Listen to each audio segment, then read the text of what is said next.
Приставные стулья заняли дамы с букетами, смартфоны включены на видеозапись. Публика подготовилась основательно. Начало с задержкой, но зрители не грустят. Следят за звездой в Инстаграме, ставят лайки на видео и фотографии с предыдущих концертов.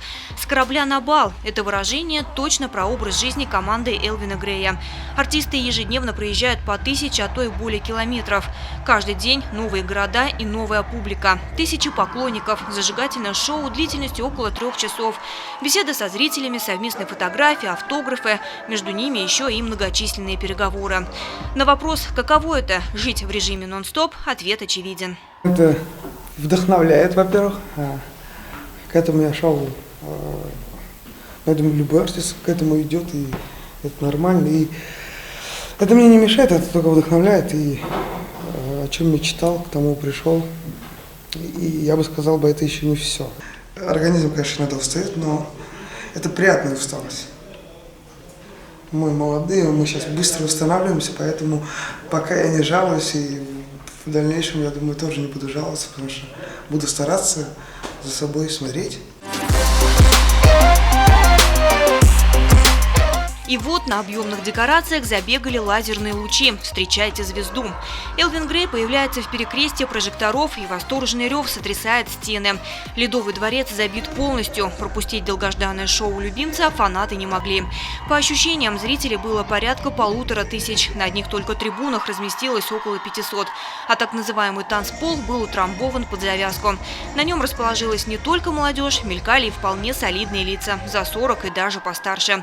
Харизматичный певец настолько нравится публике, что своеобразный зал моментально превратился в большой танцпол. Увидел тебя, субханаллах, увидел тебя, альхамдулиллах, какая хорошая, машаллах, ты будешь моей, иншаллах.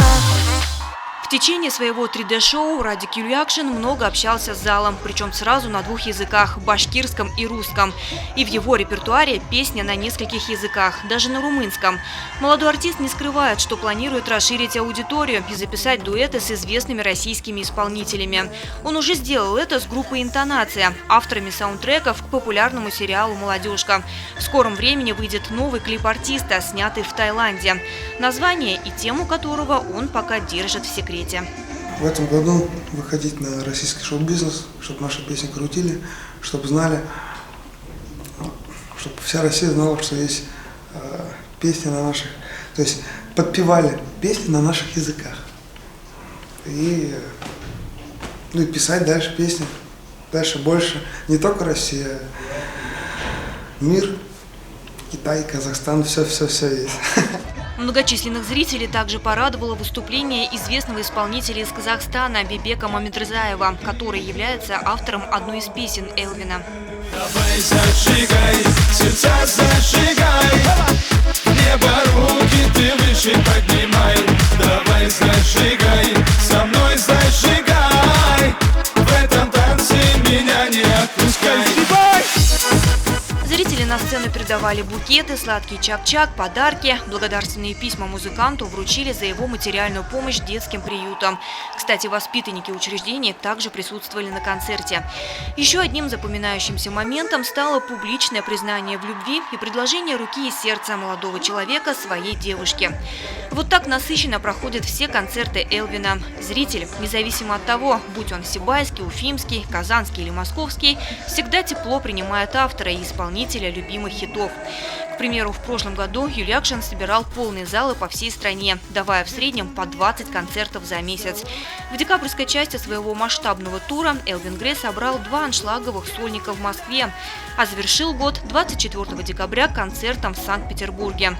Ну а выступление в Сибае он условно называет возвращением на родину, ведь свой тернистый путь к славе он начинал именно на сценах Зауралья. Летние гастроли с группой молодых исполнителей по башкирским деревням он до сих пор вспоминает с ностальгией и говорит спасибо искреннему зрителю, который не перестает его слушать, несмотря на то, кто он – юный и малоизвестный Радик Юлиакшин или популярный исполнитель, заслуженный артист республики Элвин Грей. Лена Кириллова, Гульхамитова, Радмир Исенгулов, Байрас Байбулов, Гульгина Раскильдина, телекомпания СТВ.